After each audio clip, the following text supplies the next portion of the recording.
नमस्कार सभी दोस्तों का एक बार फिर से स्वागत आर्मी स्टडी के इस दमदार एप्लीकेशन में आप सभी का स्वागत। उम्मीद आशा है सभी अच्छे होंगे, मस्त होंगे और बढ़िया तैयारी आप लोग कर रहे होंगे। तो शुरुआत करें फिर हमारे सेशन की। और मानव रोग हम पढ़ रहे थे और पिछली क्लास में हमने आनुवंशिक रोग पढ़ रहे थे ना। वर्णांता, हीमोफीलिया और सिकल सेल एनीमिया, तीन बीमारियां पढ़ी थी। और आज कुछ सिंड्रोम वाले पढ़ते हैं जी। Good morning, Radhe Radhe. देखो,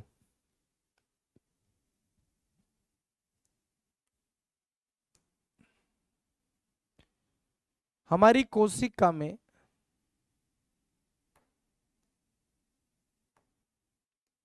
मानव की प्रत्येक कोशिका में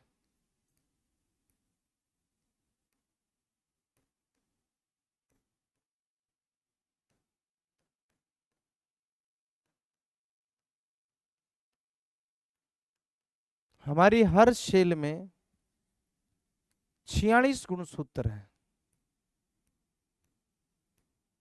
कितने गुणसूत्र हैं? 46 गुणसूत्र या 23 जोड़ी कह सकते हैं हम। मैं आपको गुणसूत्र नहीं पढ़ा रहा हूं, लेकिन अभी जो सिंड्रोम पढ़ेंगे ना, जो सिंड्रोम पढ़ेंगे ना अभी, उसमें ये काम आएगा जी। विशाल सिंह, बिल्कुल भाई।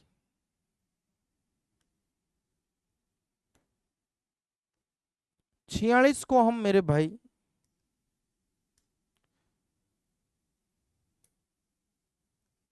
2n से लिखते हैं। 2n का मतलब होता है द्विगुणित, या इंग्लिश में डिप्लॉयड कहते हैं।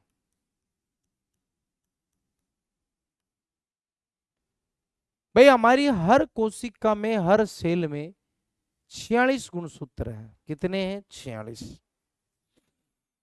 46 को आप 23 जोड़ी बोल सकते हो।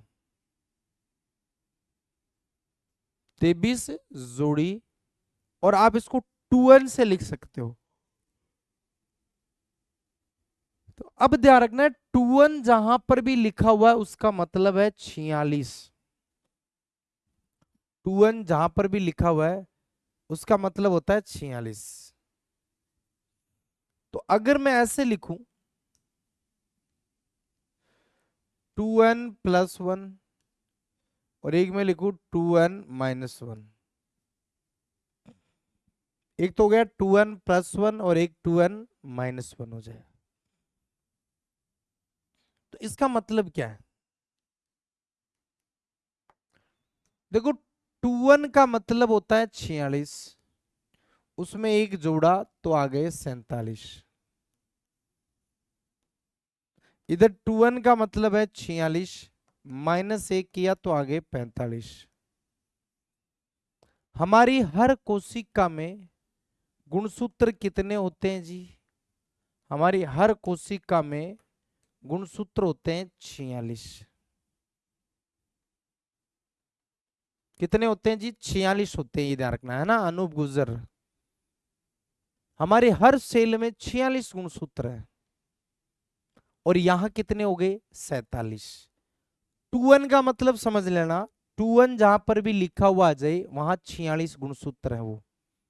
अब यहां +1 किया तो एक ज्यादा हो गया ना, यहां एक ज्यादा हो गया,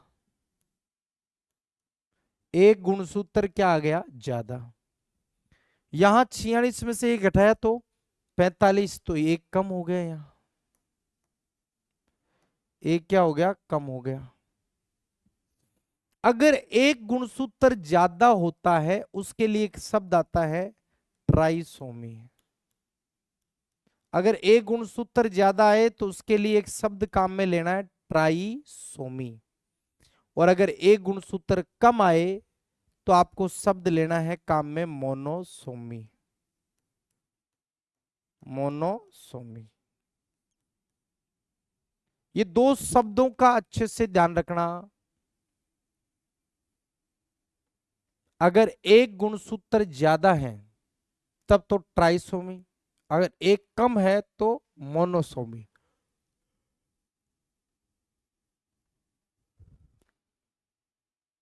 एक ज्यादा है तो ट्राइसोमी, एक कम है तो मोनोसोमी।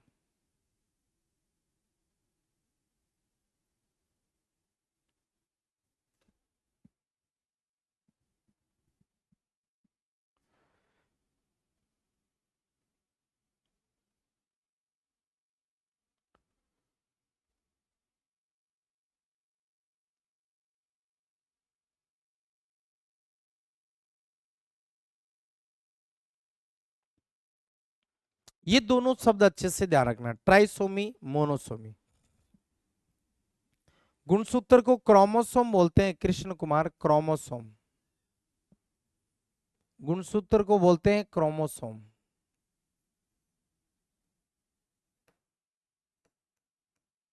इंग्लिश में बोलते हैं इसको क्रोमोसोम।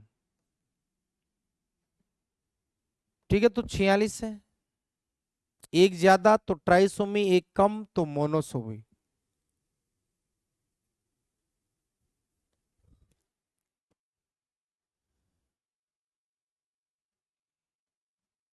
अर्पित पाल, बिल्कुल। अगर 46 हो तो उनको 2n कहेंगे, द्विगुणित। लिखा हुआ पड़ा है ना, आर्मी बॉय। ये क्या लिखा है, 46 को 2n, 2n को द्विगुणित बोलते हैं। चलो अब देखो, अब हम सिंड्रोम लेते हैं जी। सबसे पहला सिंड्रोम, क्लाइन फेल्टर सिंड्रोम।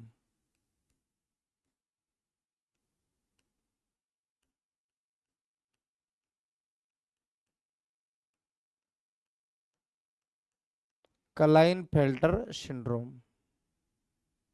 दूसरा आएगा टर्नर सिंड्रोम।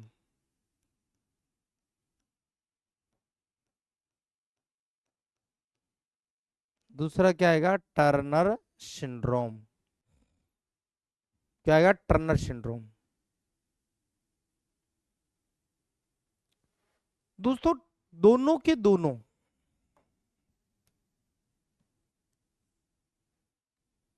लिंग संलग्न विकार हैं।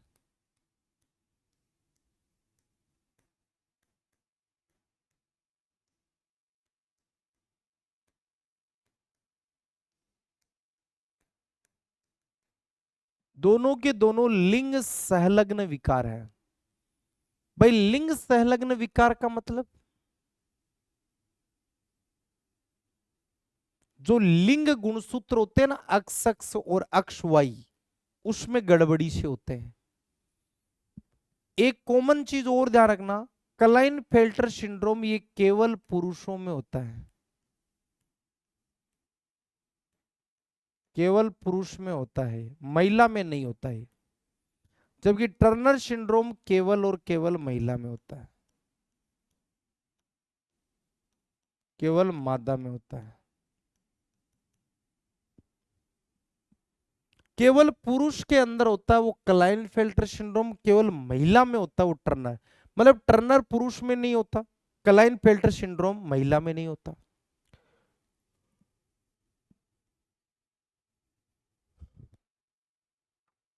अब देखो इसमें गुणसूत्र किस प्रकार से होंगे।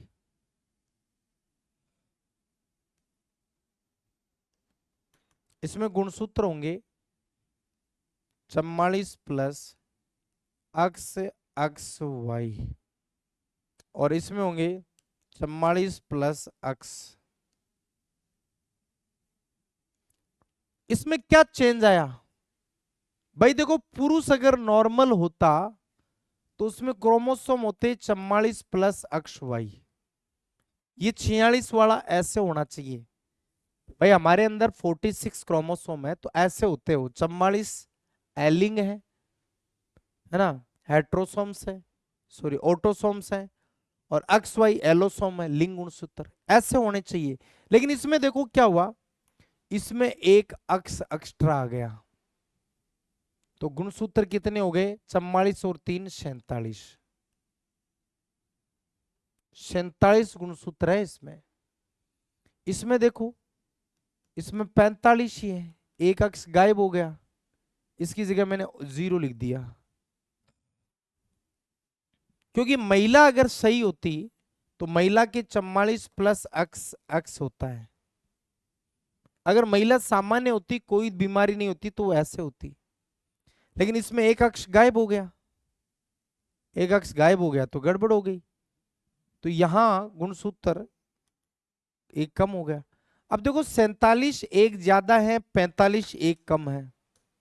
अभी बताया था मैंने, अगर एक ज्यादा हो तो ट्राइसोमी, एक कम हो तो मोनोसोमी कहेंगे। तो दोस्तों देखिए, यहां एक अक्ष ज्यादा है तो अक्ष गुणसूत्र की ट्राइसोमी हुई है।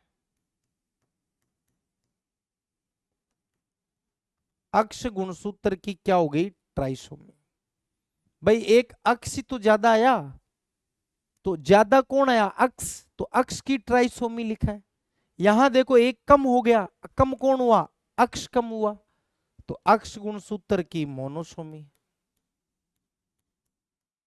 अक्ष गुणसूत्र की मोनोसोमी। अक्ष गुणसूत्र की मोनोसोमी हो गई।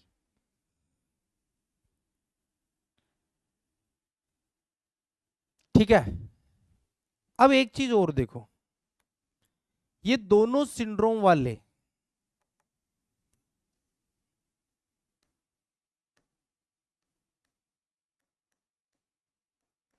यह दोनों सिंड्रोम वाले व्यक्ति थर्ड जेंडर होते हैं।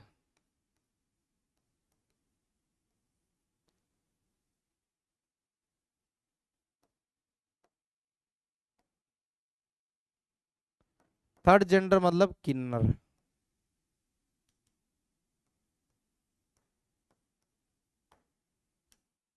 ये थर्ड जेंडर होते हैं मतलब किन्नर होते हैं जी।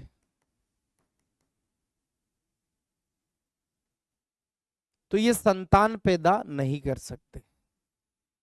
तो किन्नर नॉर्मल हमारे जैसे लोगों से ही बनते हैं जब ये दिक्कत हो जाती है गुणसूत्रों में। तो ये तो आगे दो, क्लाइन फेल्टर और टर्नर सिंड्रोम। टर्नर सिंड्रोम केवल महिला में, क्लाइन फेल्टर केवल पुरुषों में। अब पढ़ो एक बार इसको।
चले आगे। किन्नर की उत्पत्ति नॉर्मल से ही होती है, जैसे हमारे जैसे लोग हैं ना उनसे ही होता है। किन्नर के किन्नर थोड़ी होगा कभी भी। चलिए अब देखो, आगे लेते हैं नंबर 3। नंबर 3 पे आता है पटायु सिंड्रोम।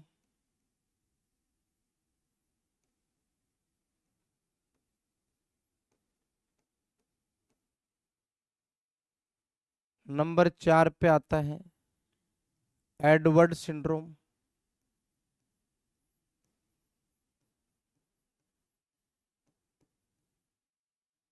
नंबर 5 पे आता है डाउन सिंड्रोम।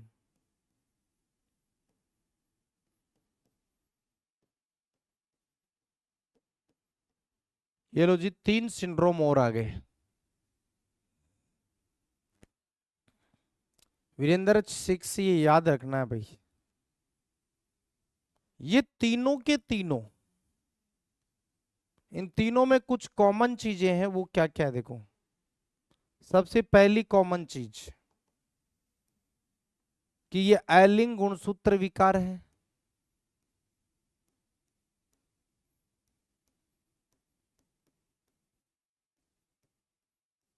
मतलब ये 44 वाले में दिक्कत होने पर होगा।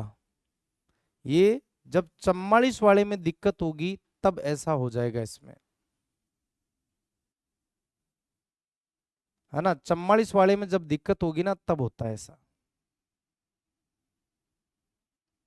सिंड्रोम रोगों का समूह होता है भाई, सिंड्रोम रोगों का समूह होता है अभिषेक।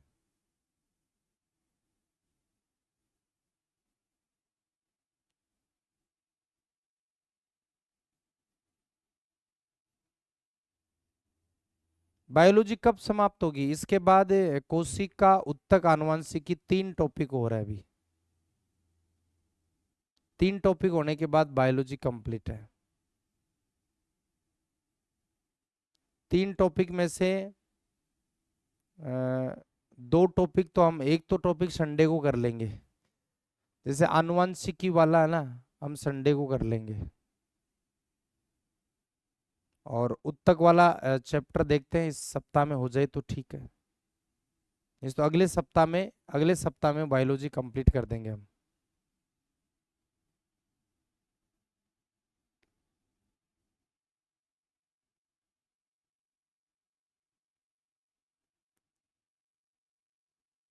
ठीक है। और क्या कॉमन है जी इसके अंदर? एक कॉमन चीज ये है, इन तीनों के अंदर गुणसूत्र की संख्या 47 होती है। संख्या 47 होगी, 47 होगी। तीनों में 47 गुणसूत्र होंगे, एक ये भी ध्यान रखना है। ये तीनों संतान पैदा कर सकते हैं। इनसे उत्पन्न संतान, इनसे उत्पन्न संतान मंद बुद्धि, मंद बुद्धि होती है। मंद बुद्धि का मतलब होता है जिनका मानसिक विकास पूरा सही नहीं होता, दिमाग का विकास नहीं होता है। तो जिनका दिमाग का विकास उत्पन्न नहीं होता है, ऐसी संतान पैदा होती है, उसको मंद बुद्धि कहा जाता है। अब दोस्तों इन तीनों में आपको सिर्फ एक एक लाइन ध्यान रखना है, इनका जो कारण है वो बता रहा हूं मैं। ये तो होता है 13वीं जोड़ी की गुणसूत्र की ट्राइसोमी से, जोड़ी के गुणसूत्र की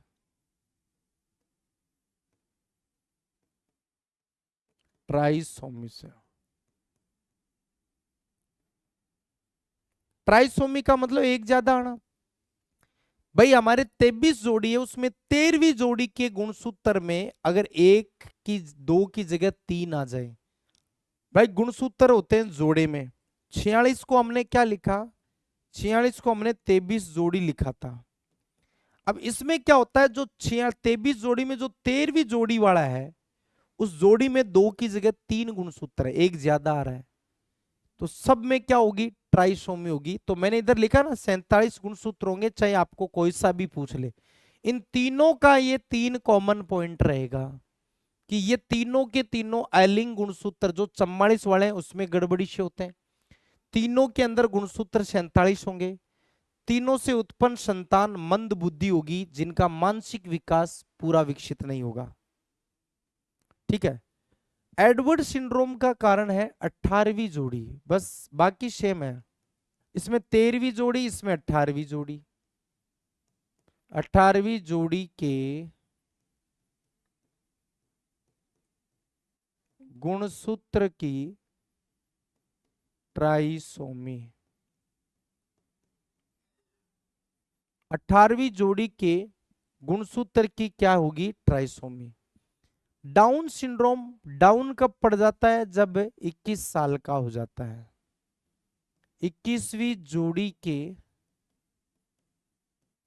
गुणसूत्र की ट्राइसोमी, ये ध्यान रखना है जी।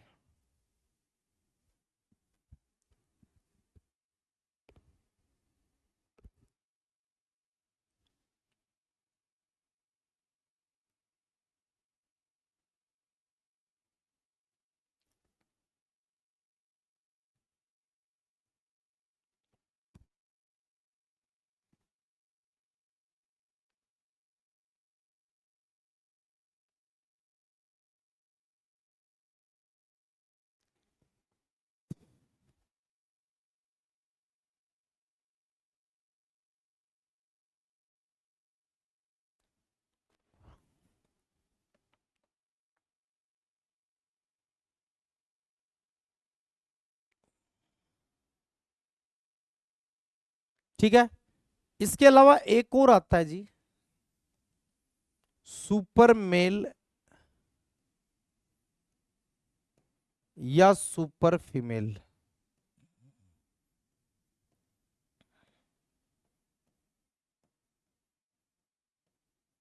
देखो, सुपर मेल और सुपर फीमेल, फीमेल का मतलब होता है महिला और मेल का मतलब होता है पुरुष।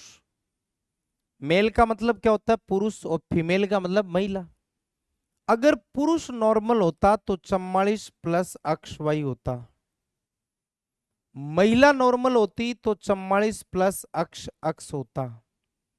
लेकिन इसमें क्या होता है, एक क्रोमोसोम खुद का ही बढ़ के आ जाता है, एक भी आ सकता है, दो भी आ सकता है, तीन भी आ सकते हैं, इसमें फिक्स नहीं है। इसमें वाई एक और आ गया, इसमें अक्स और आ गया। अब यहां मैंने एक वाई बढ़ाया है, यहाँ दो वाई भी आ सकता है, तीन वाई भी आ सकता है, ऐसे यहां पर अक्स एक आ सकता है, दो आ सकता है। तो सुपर मेल और सुपर फीमेल ये मिलके जिस सिंड्रोम को बनाते हैं, उस सिंड्रोम का नाम है Jacob syndrome. Jacobs syndrome. Syndrome का मतलब होता है बहुत सारे रोगों का समूह होता है। और जैकब सिंड्रोम के जो लोग हैं ये आपराधिक प्रवृत्ति के होते हैं, आपराधिक प्रवृत्ति के होते हैं। क्रिमिनल नेचर, आपराधिक प्रवृत्ति के होते हैं, क्रिमिनल नेचर के होते हैं, ये ध्यान रखना है। ठीक है, क्रिमिनल नेचर के होते हैं, ये ध्यान रखना। और एक चीज और बता दूं, मैं थोड़ा सा इसको नीचे लेता हूं।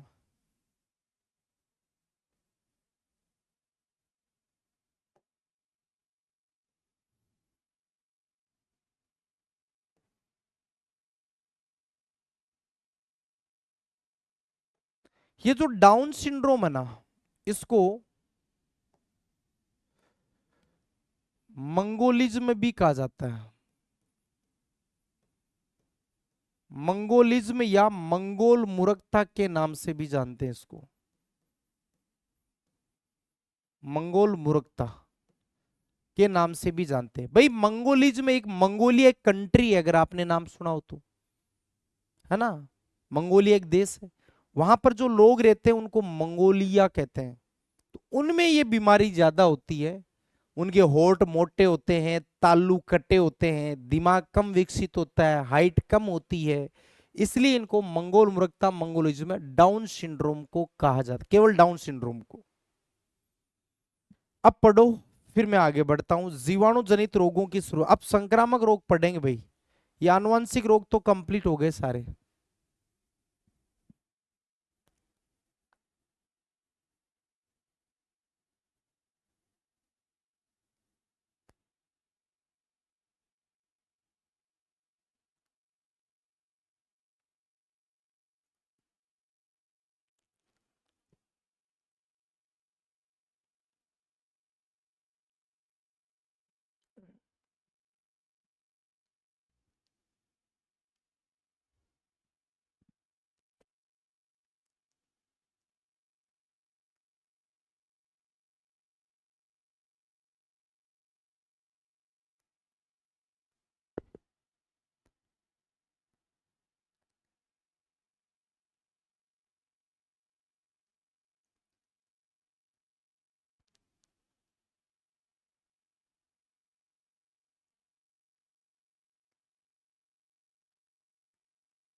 चलें आगे। अब देखो, अब हम बात करेंगे संक्रामक रोगों की।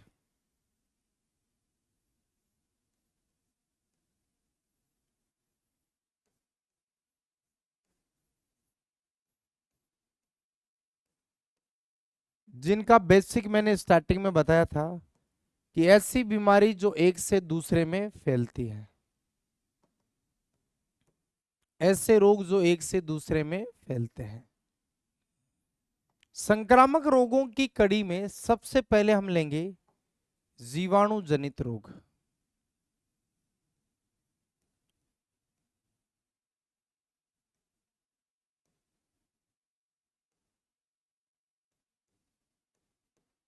जीवाणु जनित का मतलब जो बैक्टीरिया से होती है ना वो बीमारियां। जीवाणु जनित रोग जो बैक्टीरिया से होती है वो बीमारियां पढ़ेंगे अब।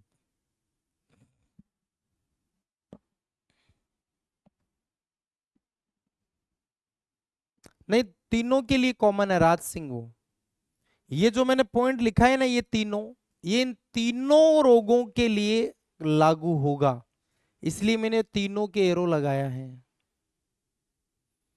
देखो, इसकी मैं आपको एक ट्रिक बताता हूं, और ट्रिक भी आपको शॉर्ट वाली ट्रिक बताऊंगा।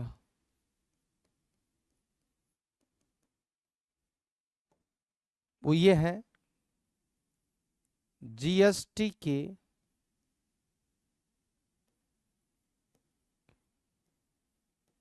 पंडित का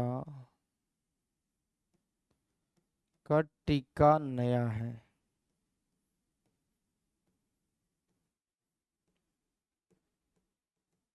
जीएसटी के पंडित का टीका नया है, बस ये याद रखना है जी।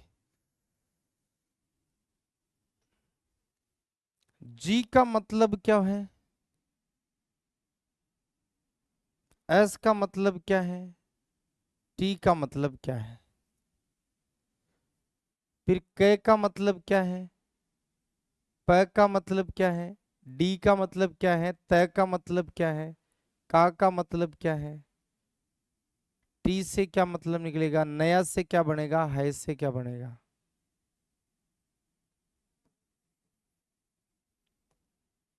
देखो, जी से बनेगा गोनेरिया। ये बीमारियों के नाम आ जाएंगे।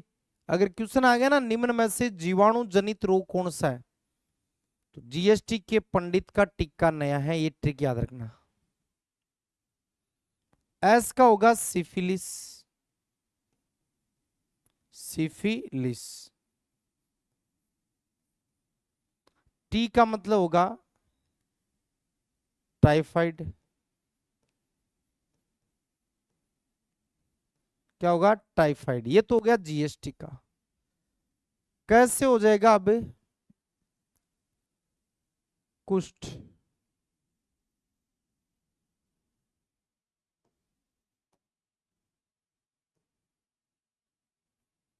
कोड या कुष्ठ बोलते हैं इसको। प से हो जाएगा प्लेग। डी से होगा डिप्थीरिया। त से होगा तपेदिक।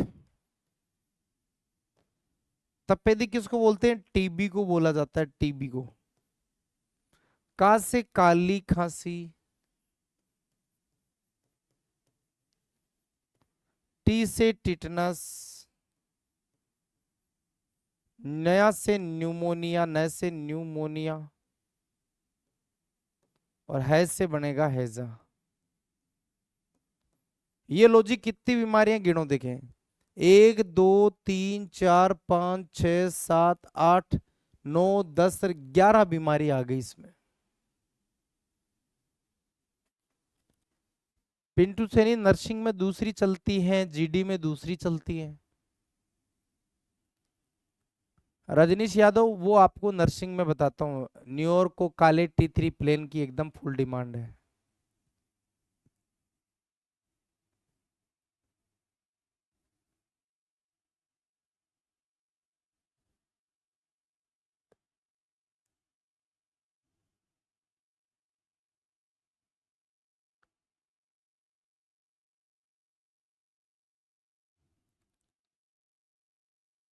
मनीष बिहारी बाबू बिल्कुल। इसमें आपको ये याद रखना है आप ये। ठीक है, अब चलो हम बनाते हैं इसका चार्ट।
चलें जी आगे। अब देखो, पहले मैं गोनेरिया और सिफिलिस पे बात कर लेता हूं। किस पे? गोनेरिया और सिफिलिस पे। ये दो बीमारियां ले लेता हूं, दोनों साथ में ले लेता हूं मैं।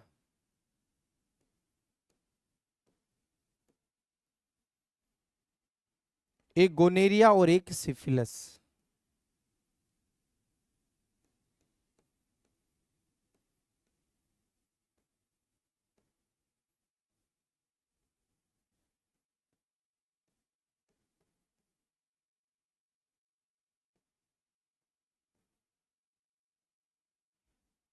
एक तो गोनेरिया हो गया, एक सिफिलिस हो गया।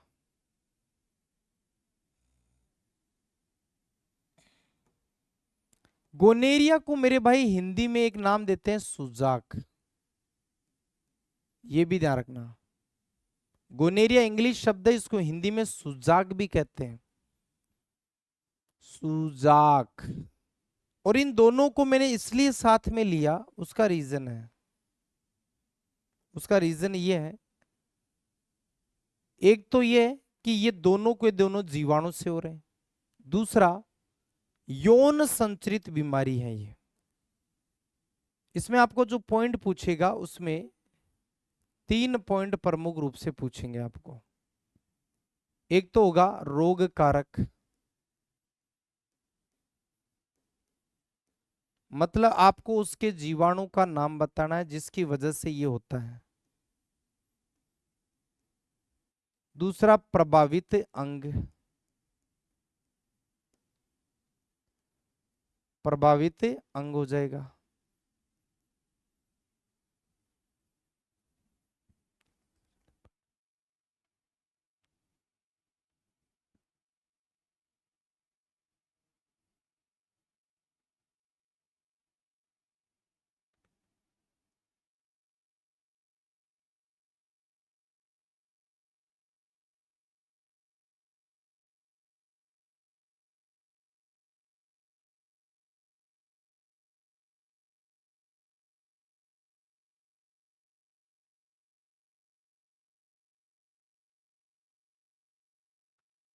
ठीक है। और अगर इसका माध्यम पूछे, किस माध्यम से ये रोग होते हैं या फैलते हैं, यही तीन सेम सवाल इधर आ जाएंगे। तीनों के तीनों सेम सवाल सिफिलिस में आएंगे। रोग कारक का नाम इसका थोड़ा सा देखो, इसका रोग कारक थोड़ा सा अजीब सा है, बड़ा नाम है, ट्रिपेनोमा पेलिडम। ट्रिपेनोमा, थोड़ा सा मैं इसको पीछे लेता हूं,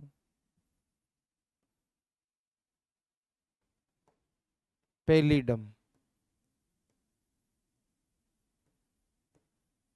ये दोस्तों बैक्टीरिया का नाम है जिससे गोनेरिया होता है।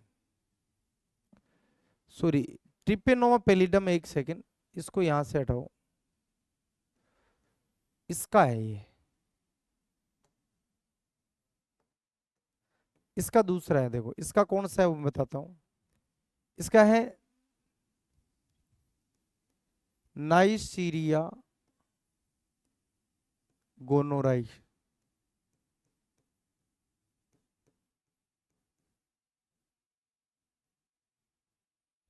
नाइसीरिया गोनोराई हो जाएगा ये, नाइसीरिया गोनोराई। प्रभावित अंग इसमें नर जननांग,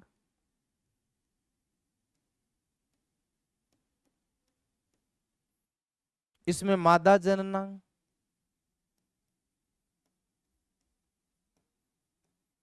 ये बीमारियां हैं दोस्तों दो। किससे हो रही है? जो जीवाणु से हो रही है, बैक्टीरिया से हो रही है, जीवाणु जनित रोग है। आंख खोल के देख अशोक कुमार, ये क्या लिखा हुआ है? पढ़ा लिखा होगा भाई। ये क्या लिखा है? जीवाणु जनित रोग है, गोनेरिया और सिफिलिस, और यही दोनों बीमारियां ले रहा हूं मैं। इसका माध्यम है यौन संबंध से, यौन संचित रोग है ये। यौन संबंध से ये बीमारियां ज्यादा फैलती हैं।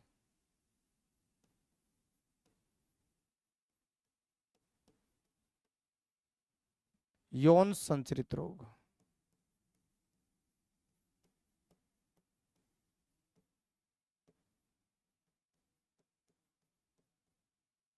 यौन संबंध से फैलती है। इनमें क्या होता है, नर और मादा में जो इनके जननांग होते हैं ना, उसके ऊपर फोड़े फोले हो जाते हैं। उससे क्या होता है, वहां मवाद वगैरह भरने से सड़न वगैरह पैदा हो जाती है। तो ये तो आगे आपके गोनेरिया और सिफिलिस दो बीमारियां।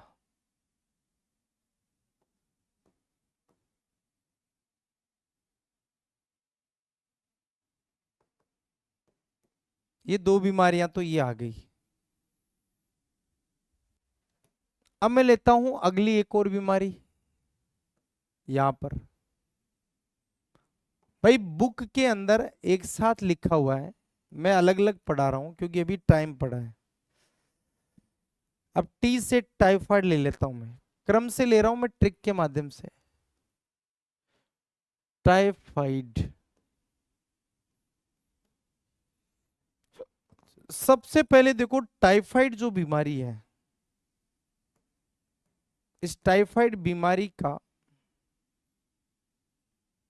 दूसरा नाम क्या है, अन्य नाम?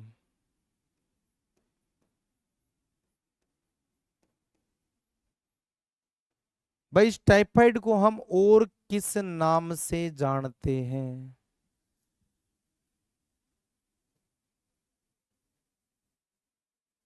और किस नाम से जानते हैं? तो टाइफाइड को मियादी बुखार बोलते हैं। भाई मियादी बुखार क्यों बोलते हैं? क्योंकि 21 दिन का बुखार है, 22वें दिन अपने आप उतर जाएगा। लेकिन 22 दिन तक आपको वेट करना बहुत मुश्किल हो जाएगा, इतना तेज फीवर आता है इसमें, इलाज तो करवाना ही पड़ेगा। इसका बुखार आंतों में चढ़ जाता है, इसलिए इसको आंतरीय बुखार भी कहा जाता है। इसका बुखार आंत जो हमारी इंटेस्टाइन होती है ना, छोटी आंत बड़ी आंत वहां तक चला जाता है, तो इसको आंतरिक बुखार। इसको मोती जरा या फिर पानी जरा भी बोलते हैं इसको। मोती जरा और पानी जरा का मतलब है शरीर में पानी और लवण मिनरल की कमी आ जाती है। ठीक है, ये ध्यान रखना है। और देखें, ये तो हो गए इसके अदर नाम।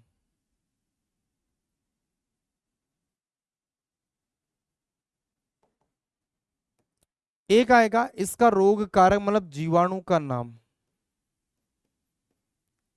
उस बैक्टीरिया का नाम बताना है जिससे ये बीमारी होती है। इसमें प्रभावित कौन सा अंग होगा वो आपको बताना है। इसका वाहक कौन है, किसकी वजह से फैलता है ये, और इसमें भी एक टीका या वैक्सीन लगता है। कौन सा टीका या कौन सी वैक्सीन लगती है। टीके को इंग्लिश में वैक्सीन बोला जाता है भाई।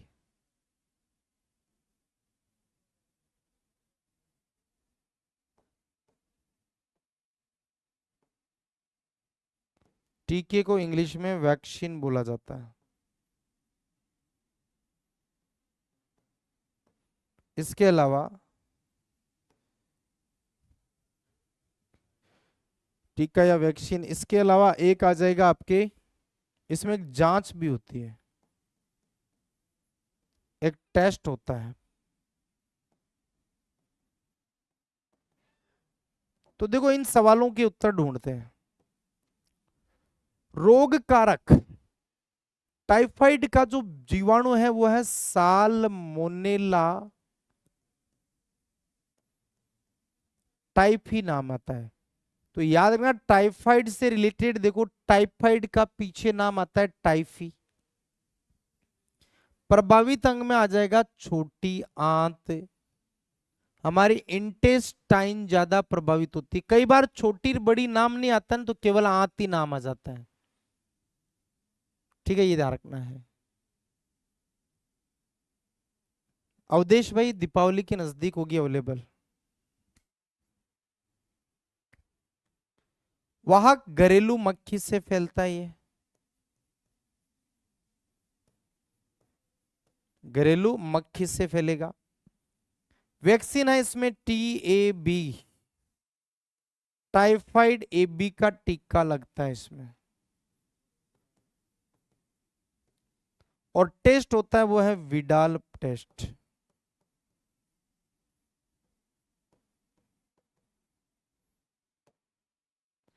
विडाल परीक्षण बोलते हैं इसको।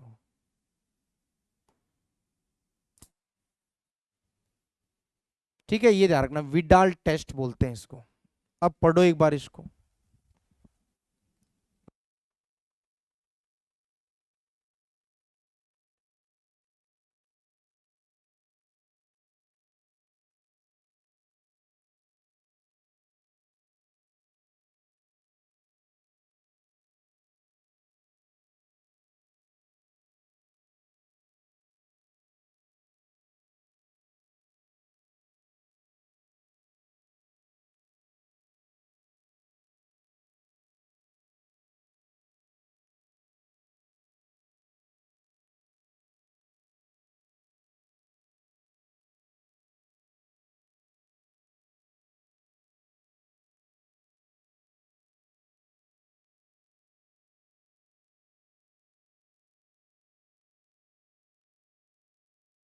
ठीक है, एक देखो एक लेडीज है जिसका नाम है मेरी मेलान।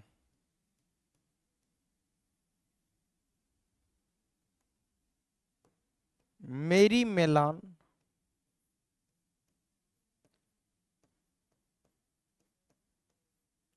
को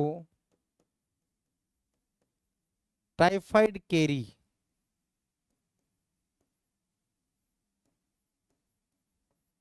या वाहक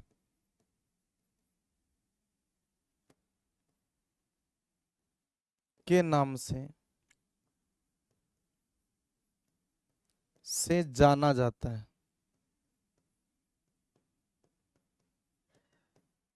एक महिला है दोस्तों जिसका नाम है मेरी मेलान। मेरी मेलोन को टाइफाइड केरी के नाम से, मतलब ये एक ऐसी महिला है जिसको खुद को टाइफाइड नहीं है लेकिन ये दूसरों में टाइफाइड फैला सकती है, तो उसका नाम याद रखना मेरी मेलोन। तो हमने ये 3 बीमारियां देख ली, जीएसटी। ये कल आपको ना एक साथ चार्ट बना के बताऊंगा मैं। और कल अपन वायरस वाले पूरे तो नहीं होंगे, कुछ एक करेंगे। परसों फिर हम वायरस के और कुछ प्रोटोजोआ के पढ़ेंगे। और सैटरडे को, शनिवार को ये कंप्लीट हो जाएगा।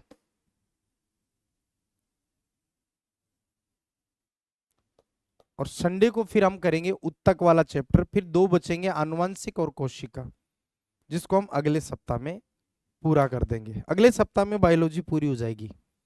ठीक है। जय हिंद, जय भारत।